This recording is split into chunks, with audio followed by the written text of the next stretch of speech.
Muchas gracias por acompañarnos en esta nueva charla de HBM Talks 2020, presentada por el grupo académico Hotel Business Management, con el que desarrollamos en diferentes universidades proyectos académicos en escuelas de negocios como la Universidad de San Andrés, ITELA, UCEMA y la Universidad de Buenos Aires. Bueno, muchos de ustedes me conocen, soy Olga Lili Motisi, de la consultora Hostling, Hospitality Learning and Consulting, parte del grupo empresarial Pérez Oribe Group, con el que desarrollamos diversos negocios internacionales. Y me gustaría hoy en especial hacer una breve reseña por el Día del Profesor Universitario, que se celebró ayer en la Argentina, y un homenaje a esos grandes profesores que tuve oportunidad de tener primero en la UBA. Bueno, allí compartí profesores con Guillermo Graglia, uno de nuestros disertantes de hoy, como Federico Frischnech, como Solanas, como el ingeniero Palma. Luego tuve oportunidad de estar en Suiza, en St. Gallen. Allí remarco la figura de Guillaume Giscard d'Estaing, el hermano del expresidente de Francia.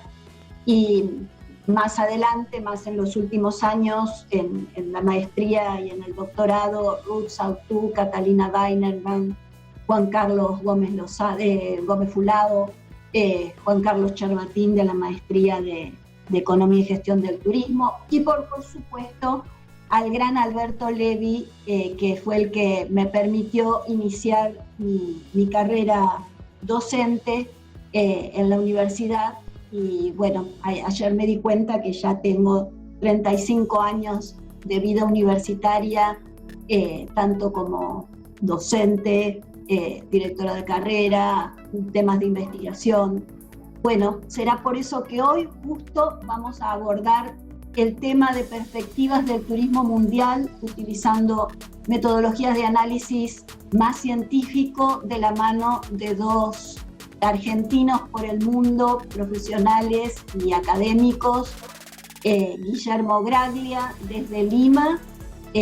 Guillermo es doctor de la Universidad de Nebrija, doctor en turismo, titular de Graglia Consulting.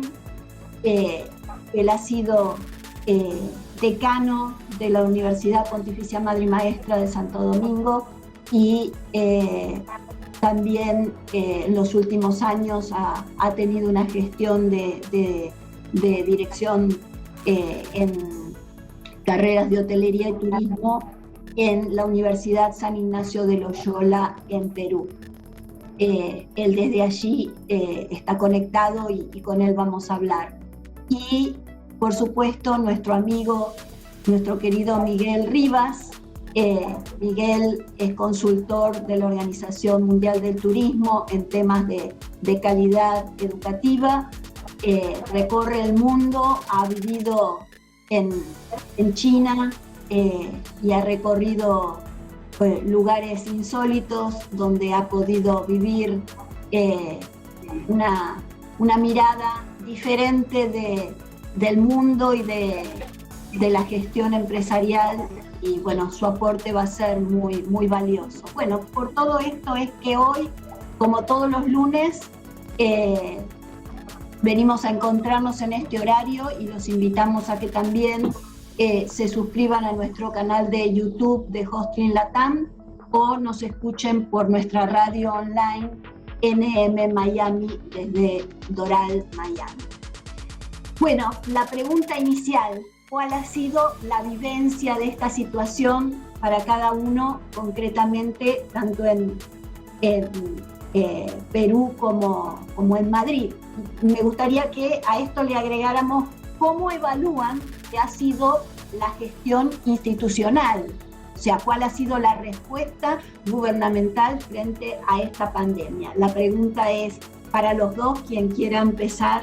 Gracias, Olga. Buenos días o casi buenas tardes desde Lima a todos. Un placer compartir un ratito de este lunes, y bueno, y agradecerle la invitación a Hostling y también a sumarme a la felicitación a todos los profesores universitarios de nuestro país que nos acompañaron y que nos formaron para ser lo que somos. La verdad que también tengo lindas experiencias. Tengo un par de años menos que tú en la academia, Olga, porque tú me invitaste a dar clases, así que, pero creo que 1 o 2 nomás, no creo que mucho, es mucho más, éramos bien jóvenes y fue una linda experiencia de haber comenzado juntos. Así que nada, bienvenidos todos y lo dejo a Miguel que se presente y arrancamos si quieren con la conversación. Bueno, encantado, Guillermo. Gracias, Lili, desde Madrid. Un abrazo. Ya, buenas tardes, noches. 7:15 de Madrid.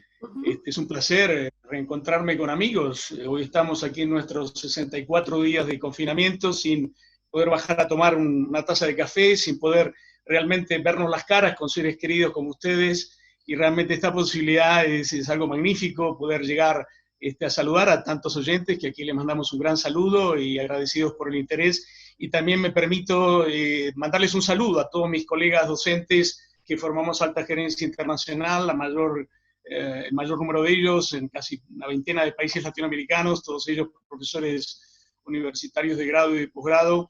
Un cordial saludo en su día, que como bien decía Lili, se celebró ayer. Bueno, y retomando tu pregunta, Olga, ¿no? ¿Cómo vivimos este confinamiento y qué opinamos tal vez de esta experiencia inédita, ¿no? Realmente creo que ninguno de nosotros nos pusimos a pensar que algún día íbamos a estar encerrados 70 días o más en nuestras casas. Seguro que no. No, la verdad que ni en los escenarios más locos lo habíamos imaginado. Y sin embargo ha sucedido, ¿no? Yo creo que ha puesto sobre la mesa el valor de algunas herramientas que teníamos de planificación o de perspectiva, en mi caso, en las cuales siempre te invitan a pensar lo inimaginable. Y bueno, nunca nos pusimos, creo que el sector nunca se sentó a pensar, bueno, ¿qué pasa si un día nos quedamos sin clientes, ¿no? Era un escenario que dudo yo que alguien lo haya hecho alguna vez, al menos como un mero ejercicio de aprendizaje, que eso es lo que realmente debimos haber hecho. Pero era impensable, veníamos en el turismo subidos a una locomotora de alta velocidad, ¿no? A un tren un tren de alta velocidad con casi 1.500 millones de viajeros internacionales, creciendo a tasas por encima del promedio económico mundial.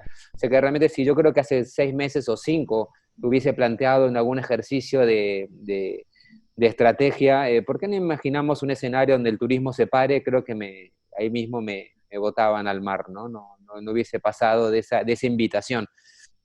Pero bueno, creo que es un ejercicio interesante, no solo desde el punto de vista individual, sino también colectivo como sociedad, como sector, como turismo en sí, y también como país, ¿no? Nos ha planteado muchos desafíos. En mi caso yo creo que voy por el día 80 o más, porque empecé la cuarentena un par de días antes que todo el mundo, porque regresaba de la frustrada ITV de Berlín, y bueno, llegué a Lima un par de días antes de que se decretara la cuarentena, que fue, si mal no recuerdo, cerca del 15 de marzo, o un poco antes.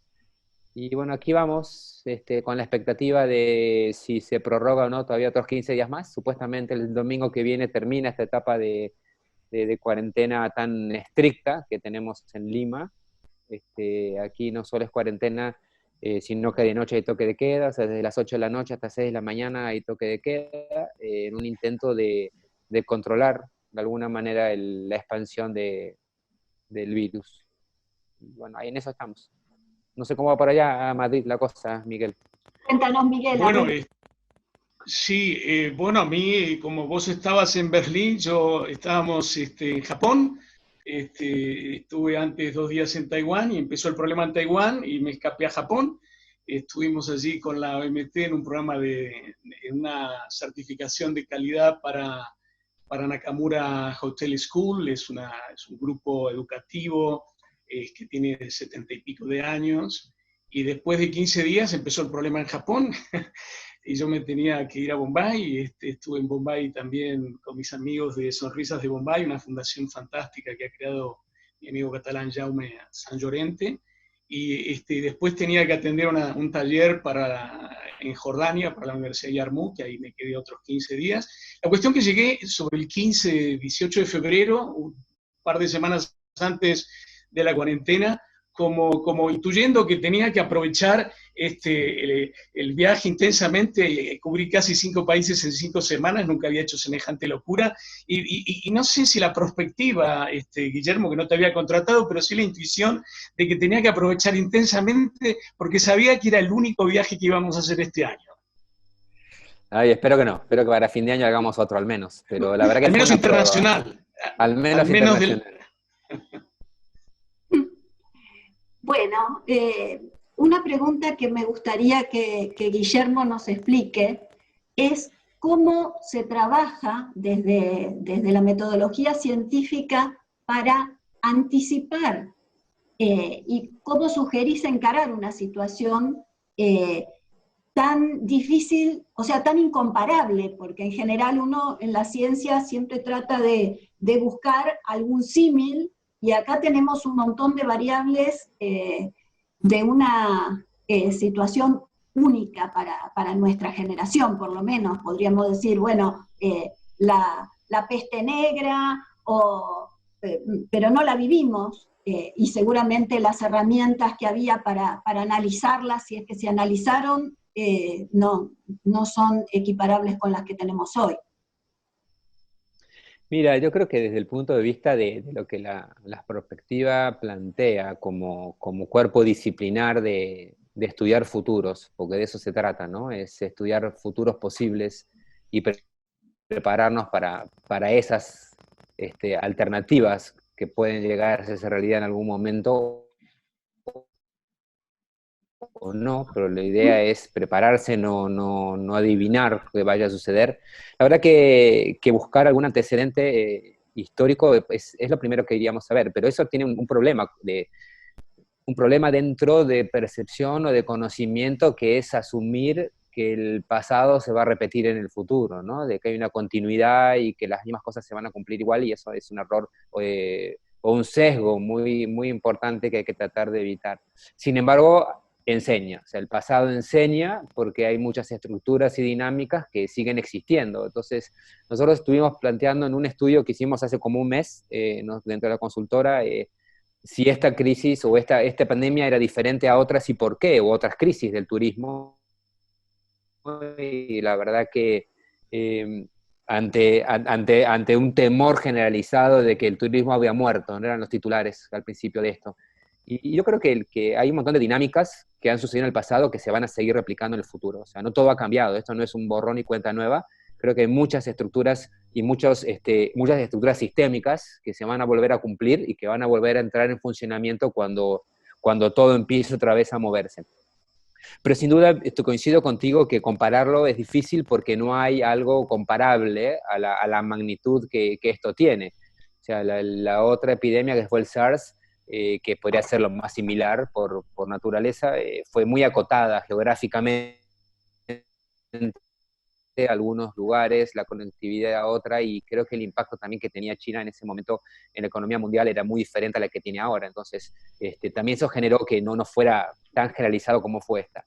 Y tal vez la variable más significativa que yo encuentro en esta oportunidad es la reacción de los diferentes gobiernos, ¿no? El hecho de haber las restricciones al viaje. El otro día la OMT había publicado el mapita del mundo diciendo que por primera vez el 100% o casi el 100% de los destinos turísticos estaba cerrado o con restricciones de acceso. Y eso no había pasado nunca. Eso creo que es lo inédito que tenemos que aprender ahora a convivir.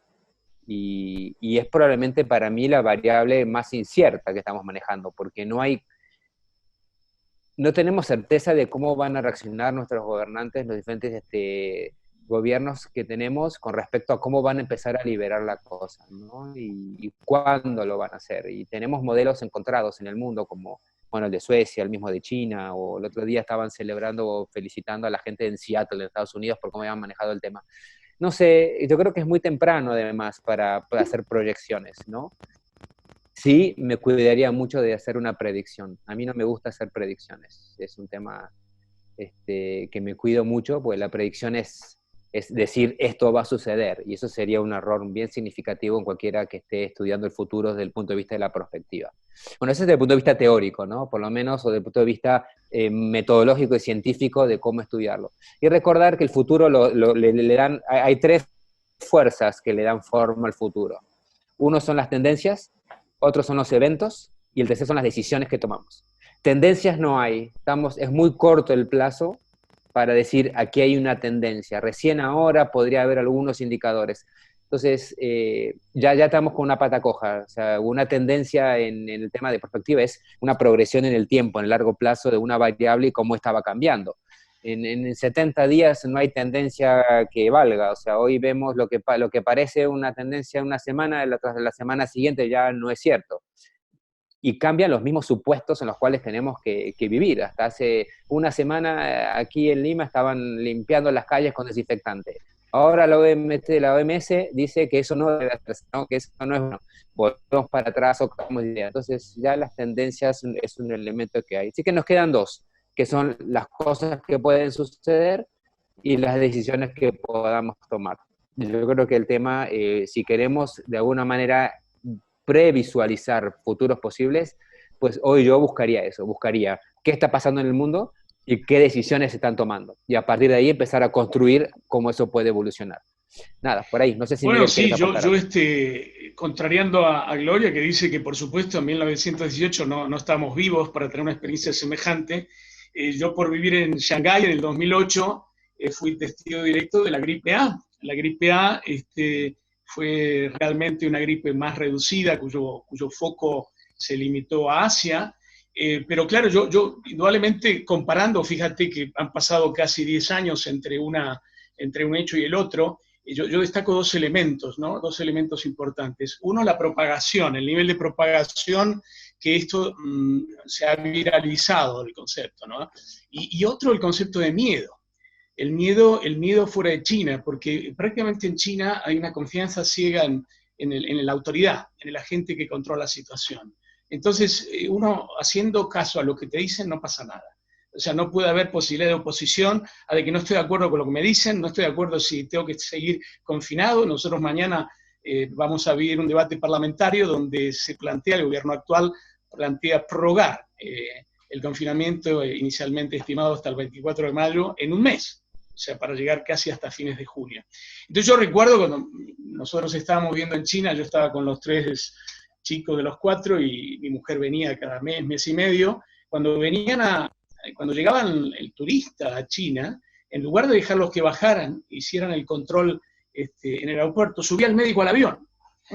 El médico subía al avión, hacía control de temperatura y si quedaba 1 o 2 casos, pues esos 2 casos eran los que aislaban.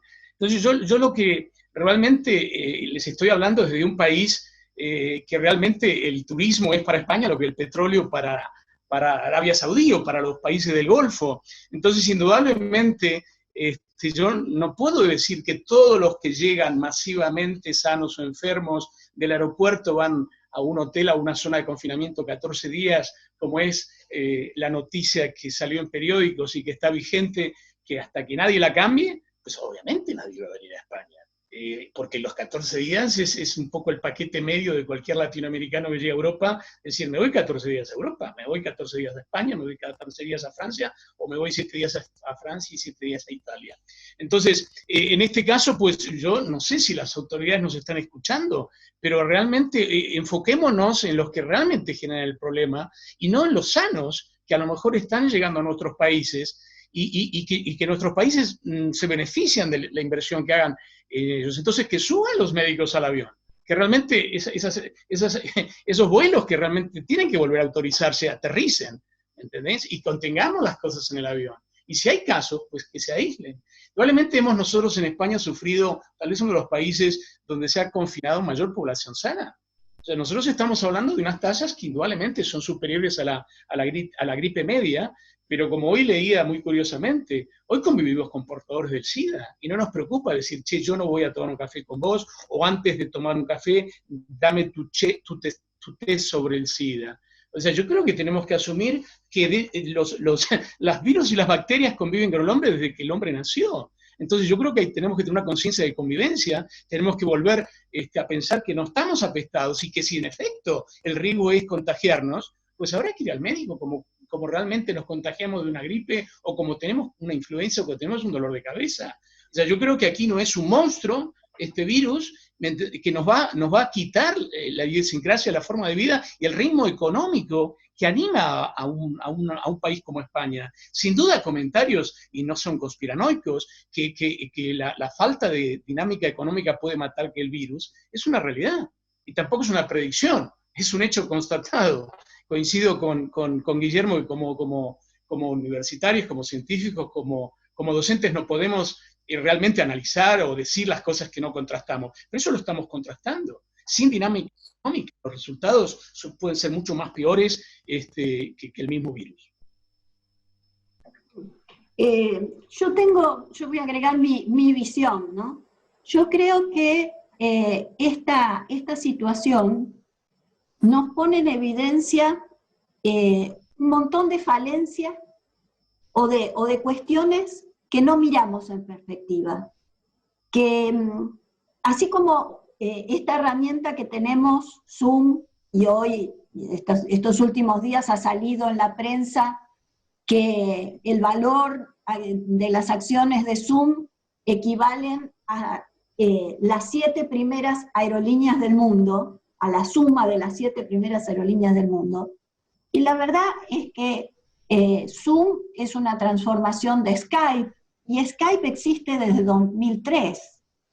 Y hablamos de teletrabajo desde la década del 70, la hizo, digamos, más esplendorosa y marketinera Alvin Toffler con el shock del futuro, pero la realidad es que recién con la pandemia el teletrabajo se puso en escena y los medios de comunicación se pusieron en escena, y lo mismo me parece que nos pasa con un aspecto que tiene que ver con la oferta y la demanda del turismo.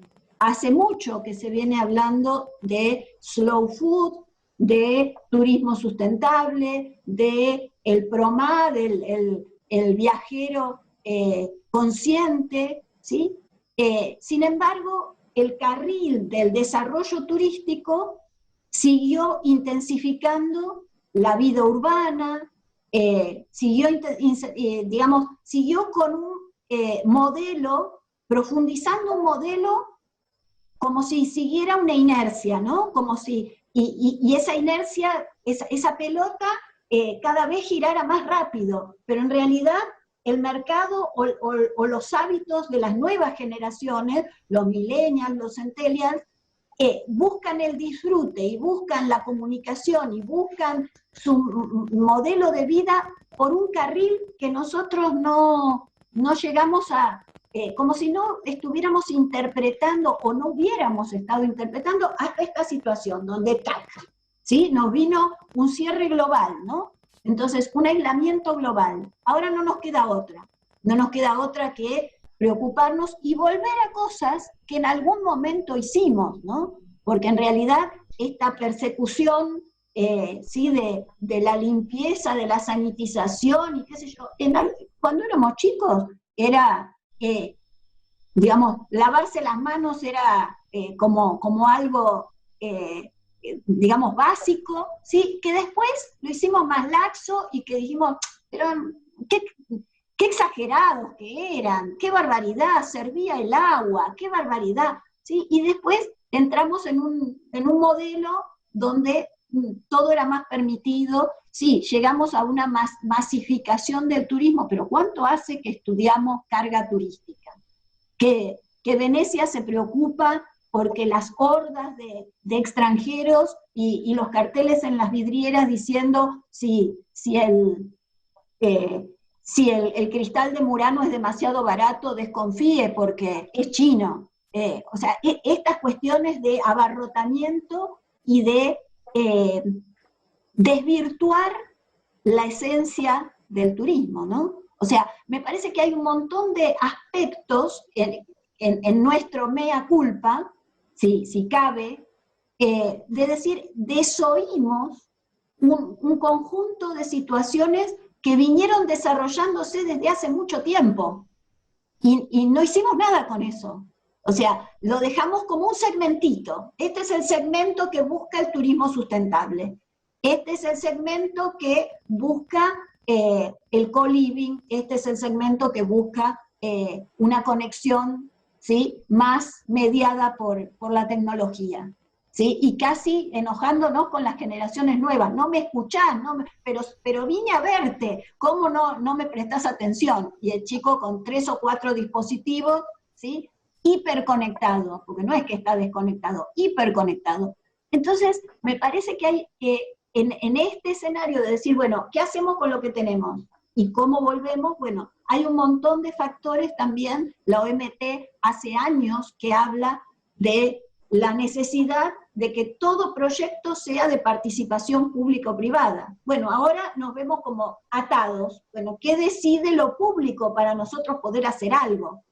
¿No? ¿Cuándo van a abrir fronteras? ¿Cuándo se van a autorizar los protocolos? ¿Cómo? Bueno, ahora es como que nos pone en situación de hagamos algo de todo eso que veníamos diciendo, pero como en un carril separado. Y me parece que desde la educación y desde los comités científicos, el gran tema es que en muchos aspectos la investigación va por un lado y el mundo va por el otro. Entonces, no ha habido una transferencia del mundo de la ciencia al mundo de la realidad como ha habido o como existe permanentemente en la farmacia o en otro tipo de actividades. En la nuestra es como que quedó, y en otras cosas, porque la tecnología de comunicación también. Yo digo, ¿cómo puede ser que nosotros Skype lo teníamos y lo teníamos disponible? ¿Y cuándo lo usábamos? Un 5% de nuestra realidad. Entonces nos la pasamos yendo a ferias, congresos, convenciones, ¿sí? Bueno, ese es un segmento que lógicamente va a tener una reconfiguración.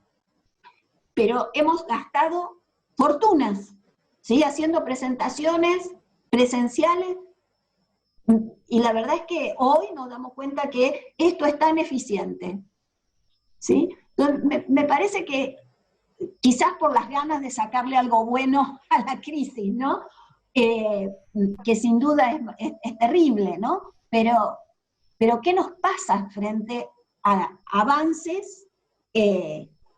No lo logramos entender, ¿no? ¿Qué nos pasa? Que somos así, que dejamos pasar todo este tiempo sin darnos cuenta.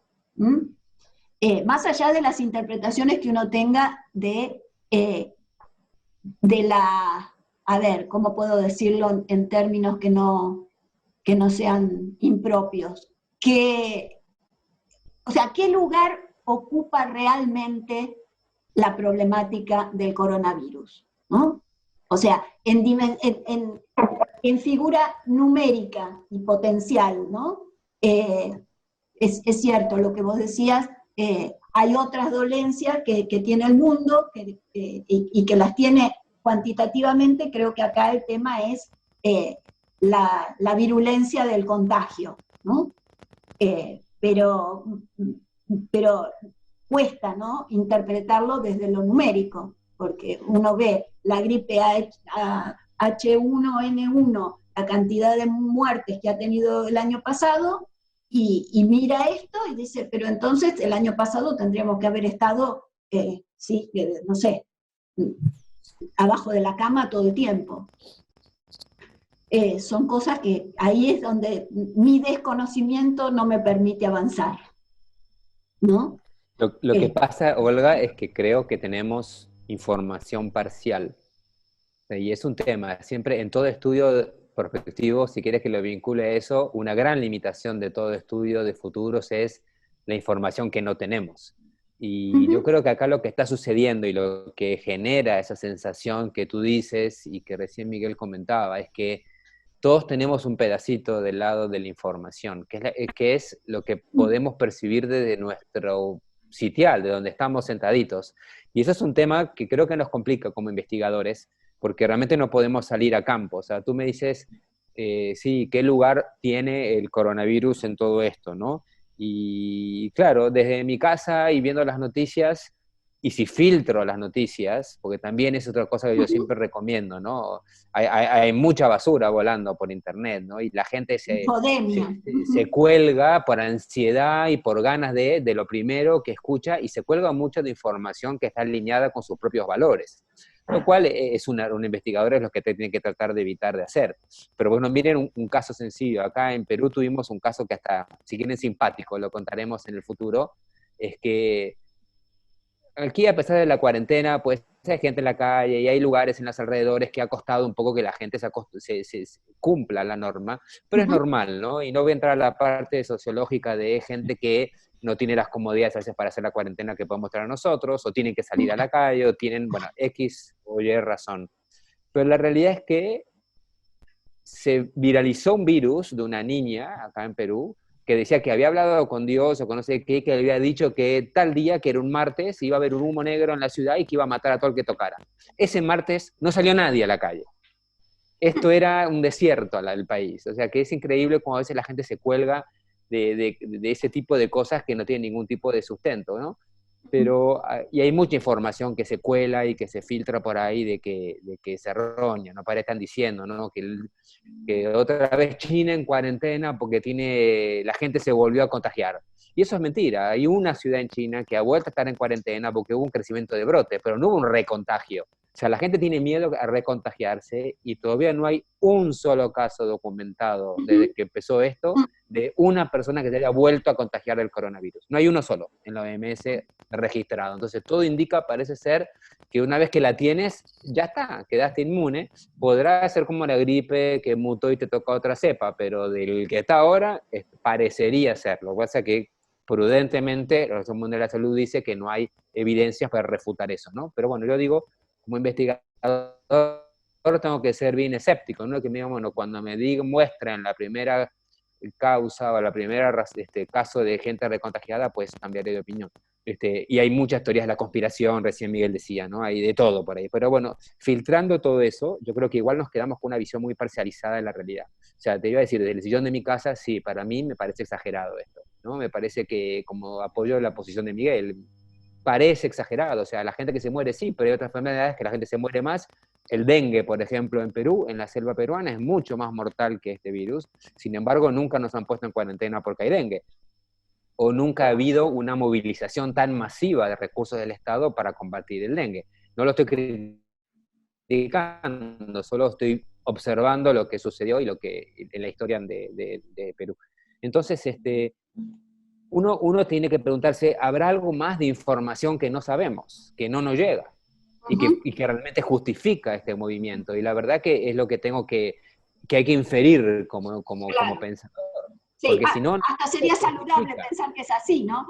Sí, porque si no parecería ser que no es justificación. Claro, me imagino que si aquí hay un médico o un familiar de médico que está viendo cómo su familiar, padre, madre o tío, se está pasando la vida, como pasó en España, ¿no? 70 horas encerrado, cuidando gente, con lugares de sanidad saturados, pues me imagino que tiene otra lectura de la realidad a la que yo tengo, que yo no veo, yo la veo casi parcial. de costado. Entonces, desde mi posición de ver la realidad, con estas limitaciones de filtrado de lo que recibo y no recibo, sí, parece exagerada, o sea, y parece mucho más sensato lo que dice Miguel, de, bueno, las medidas que están tomando, no las está tomando gente que sabe de turismo, o sea, y están tomando medidas en las cuales están tomando decisiones que tienen mucho impacto en nuestra actividad.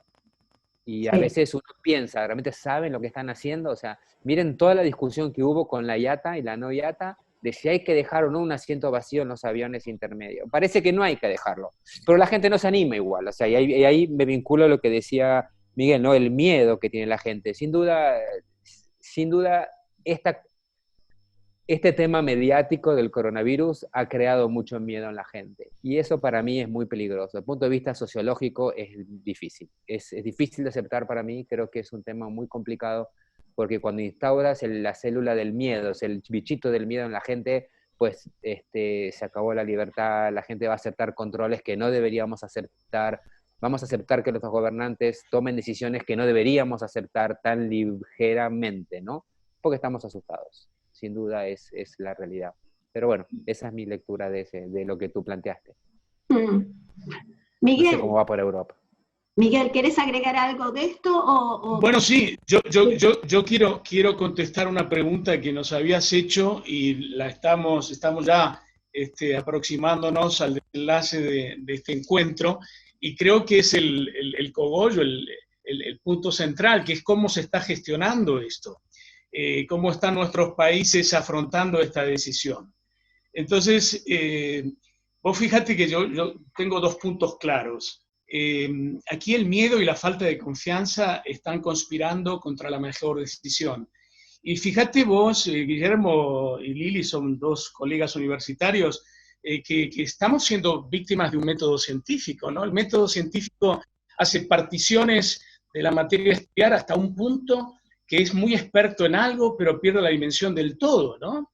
Entonces, los comités de crisis, no sé en los países de ustedes, pero en España, el comité que todos los días nos informa de cómo van las cosas es un comité científico, donde solamente hay científicos que trabajan para el gobierno.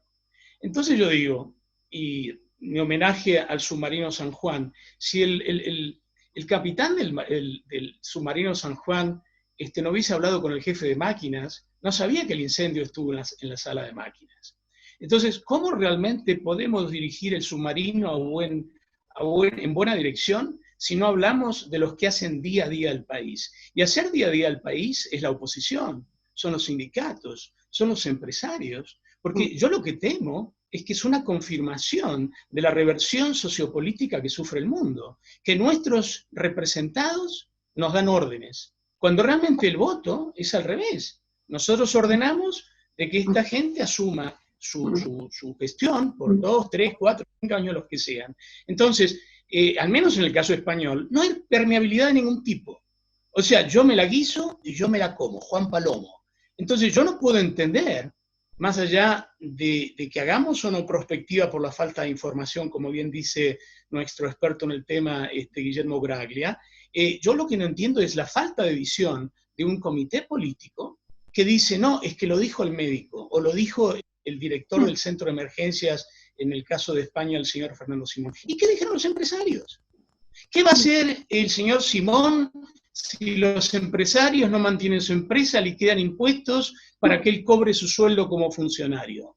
Entonces realmente estamos empezando, hacemos la casa desde la ventana, estamos dirigiendo el barco sin hablar con el jefe de máquinas. Entonces, yo lo que en el caso de España veo una falta de cultura política, al menos en la práctica, porque decíamos en Argentina, corregime, Olga, a ver si paso vergüenza, los pingos se ven en la cancha.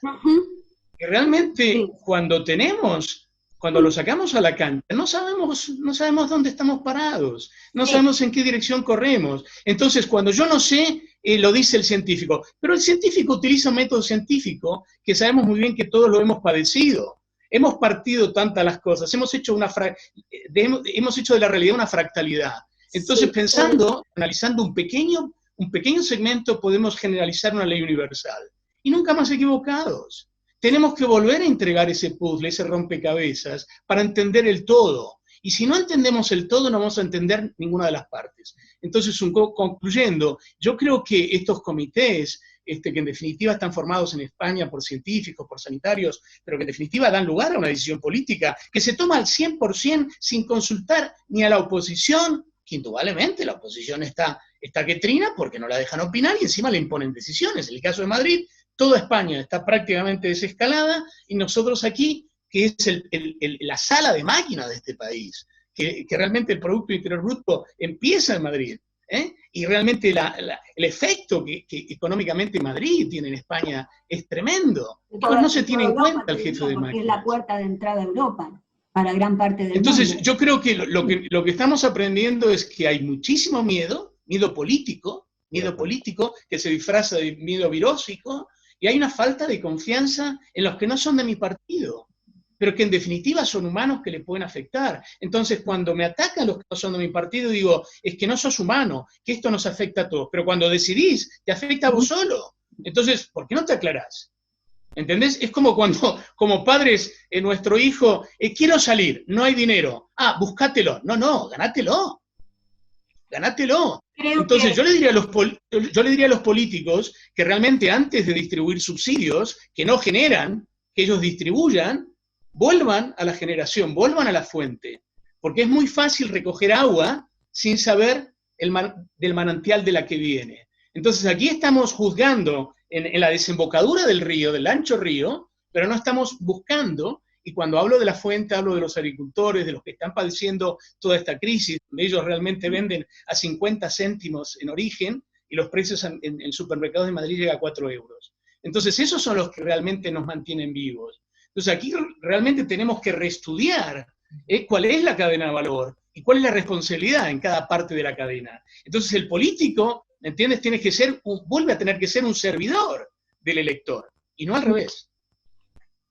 sí, me parece que además, si lo miramos en perspectiva justamente de ciencia, en mucho, creo que ese fraccionamiento del conocimiento que hemos hecho hasta el mínimo nos juega en contra, en el sentido de que hemos perdido esa visión integral, y eso que nosotros los tres provenimos de una carrera bastante de director de orquesta, ¿no? Porque la licenciatura en administración tiene esa visión integradora, pero en realidad en la aplicación del método científico es donde uno se centraliza en una visión desde un escaloncito de mirar la realidad y pierde un poco ese valor que hoy tiene el posmodernismo de plantearnos situaciones de complementariedad y de integralidad imprescindibles. Hoy no podemos hablar de globalización sin hablar a la vez de glocalización. Y hay un montón de aspectos en los cuales es como que necesitamos esa mirada, como si pudiéramos poner el panóptico de Foucault y ver a 360 todo, y me parece que ahí, en una situación de crisis, bueno, hacemos agua. El otro punto en perspectiva se llama eso visión sistémica, ¿no? Exacto. Es lo que tenemos que desarrollar, donde todo influye a todo. Y un poco esa abstracción del gran panorama que tenemos que tener. Y sí, coincido con ustedes. Yo creo que aquí se está viendo por pedacitos algunas cosas y no vemos el impacto que va a tener después. Ya recién decía Miguel lo de los subsidios. Y yo me pregunto eso de dónde sale. O sea, ¿eso sale de los Totalmente. ahorros que hay en el país?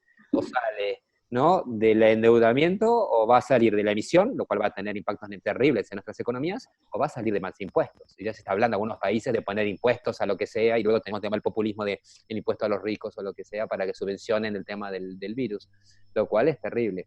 No sé, a mí me encantaría un modelo más como el nórdico que están implementando, ¿no? Pero ya esos son temas de gustos, donde la gente confía en sus instituciones y sus gobernantes, que es lo que al menos en Latinoamérica no sucede.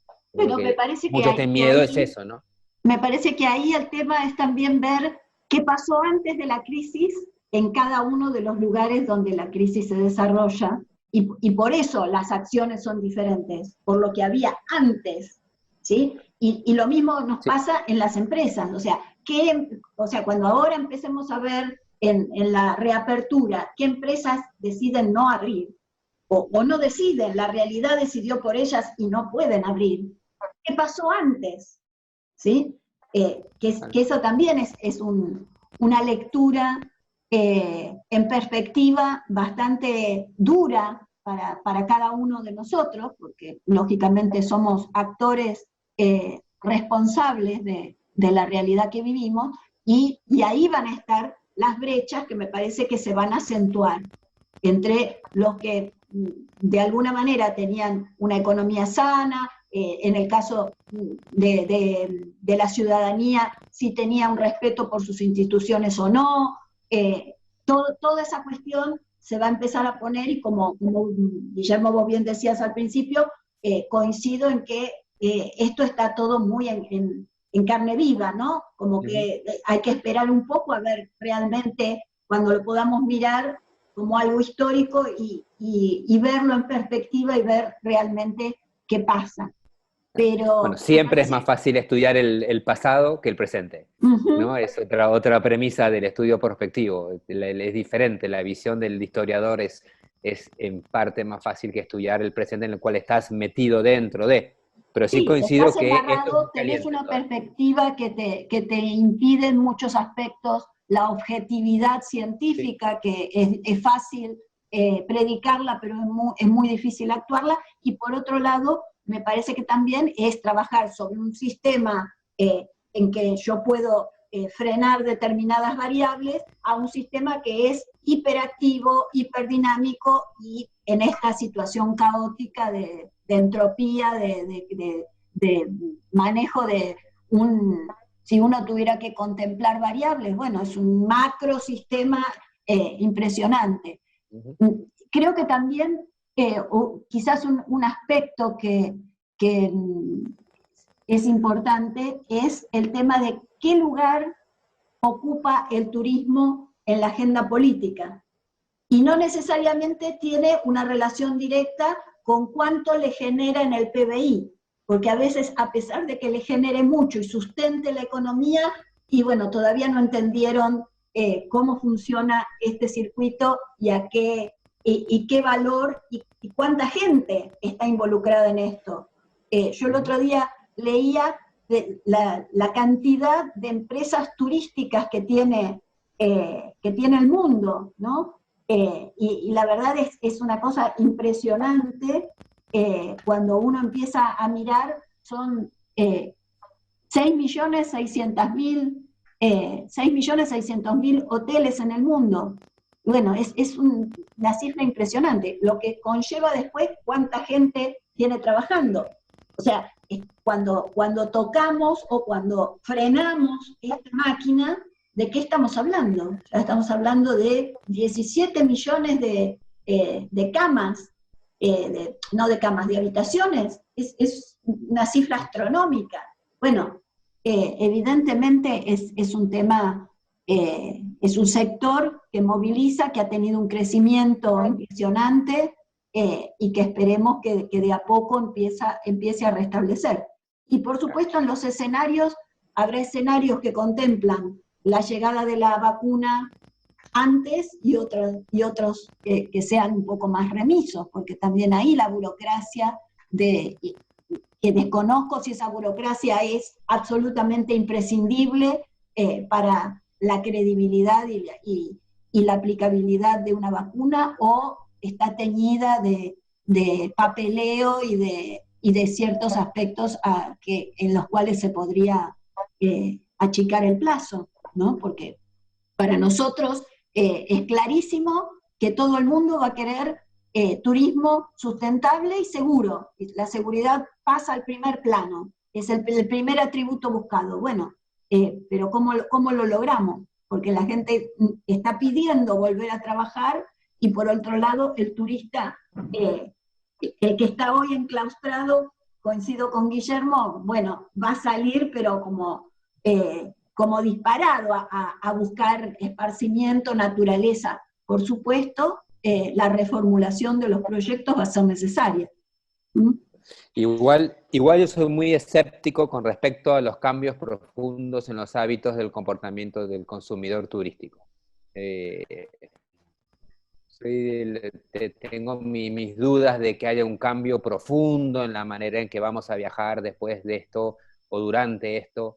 Y como decía Miguel recién, cuando empezamos, ¿no? Dejó ver, mencionaba lo de la teoría de la profundidad del cambio, ¿no? Que los cambios duraderos no son los que suceden en 2 meses, o sea, los cambios que se establecen en el tiempo suelen tener una evolución. Y esto es muy corto, o sea, esto va a ser como lo del 11 de septiembre, sí, va a haber un periodo corto cuando volvamos a viajar, donde va a haber que acostumbrarse a nuevas normas, a ir 1 hora más al aeropuerto, lo que fuera, y a pasar por controles, pero con el tiempo de vuelta, ¿no? Vamos a ir volviendo creo, a los hábitos de siempre.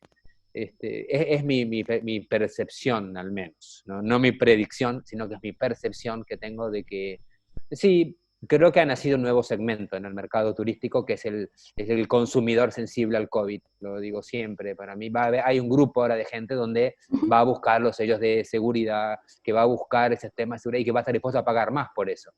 Pero va a haber mucha gente que no lo va a hacer. Hay mucha gente que, pasado el momento inicial del arranque, pues va a volver a buscar su precio, va a buscar su grupo, y no le va a dar tanta importancia a eso. Yo estoy casi seguro, pero bueno, todavía no tengo tampoco muchas evidencias porque no estamos viajando. Más lo que vimos en China, y de pronto, Miguel, tú que viste allá lo puedes explicar mejor, pero las primeras imágenes de los chinos viajando después del confinamiento fue masivo. El fin de semana pasado, contaba STR en un webinar la otra semana, el fin de semana del 1 de mayo, que son vacaciones, ¿no? Feriado en China, la ocupación hotelera llegó al 95%. Entonces, y las tarifas, el ADR se triplicó en China. Entonces, eso para mí no es una evidencia de que han cambiado los patrones de consumo turístico, al contrario, es una evidencia de que son los mismos que tuvimos siempre. O sea, no sé, es lo que yo puedo usar. Sí. ¿No? Sí, yo, si me permiten, quería, bueno, estoy encantado, porque realmente me quedaría escuchándolo a los dos, porque en China se dice que quien habla no aprende, porque solamente se aprende escuchando a los que saben. Y ustedes realmente saben mucho más que yo, entonces me conviene callarme. No. Pero si vale la pena unir la opinión de Lili y la opinión de Guillermo, esta mañana, yo no sé si ustedes lo escucharon, pero, y además es una noticia realmente que ha pasado, no es una infodemia, no es una interpretación. Hubo una entrevista a un grupo de militares europeos que fueron a Wuhan en octubre, a los Juegos Olímpicos de los militares. Entonces muchos de ellos vinieron con fiebre. Entonces fueron a sus centros médicos y les diagnosticaron una gripe como cualquiera. Estamos entrando en otoño, aquí en octubre.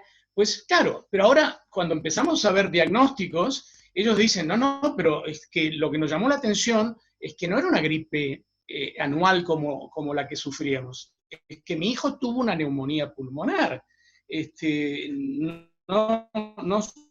No fue suficiente esto. Entonces, el mundo entre octubre, que aparentemente, según lo que sabemos ahora, hubo ya una proliferación del virus en Wuhan, hasta enero, que se decretó por la OMS, siguió viviendo y no pasó nada.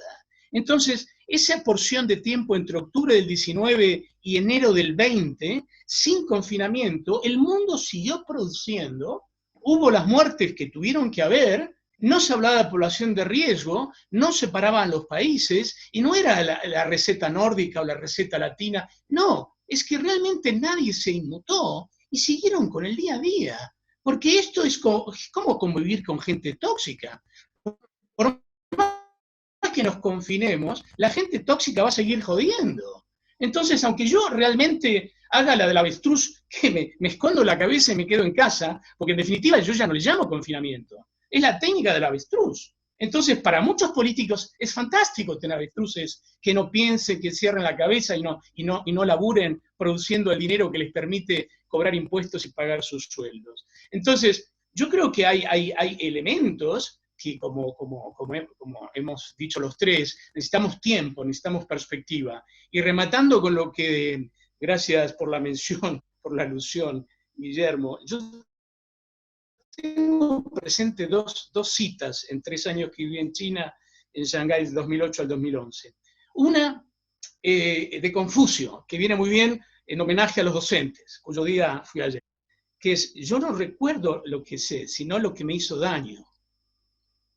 El conocimiento está muy medido emocionalmente por lo que a mí me generó un dolor. Y segundo, Lao Tse decía, el proceso de cambio conductual es tan lento que él decía, a los 50 años abría los ojos y a los 60 años comencé a ver. Pues yo te diría que muchísimos gestores de las políticas en nuestros países todavía no abrieron los ojos,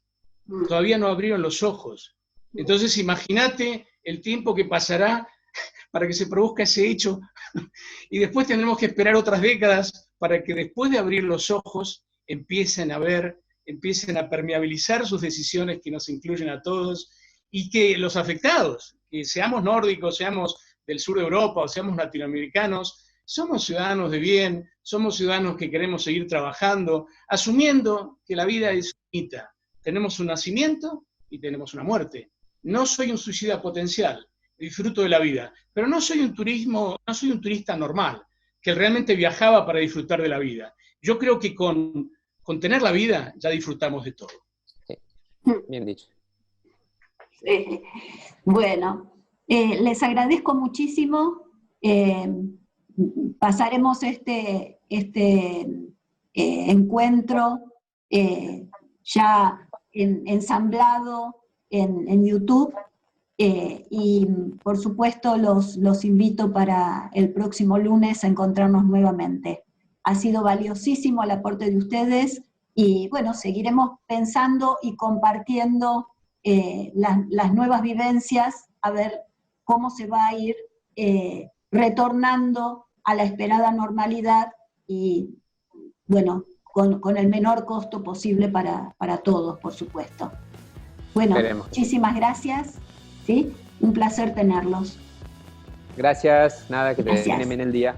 Un abrazo, gracias, un placer. Gracias. Saludo a todos los que nos han escuchado. Gracias.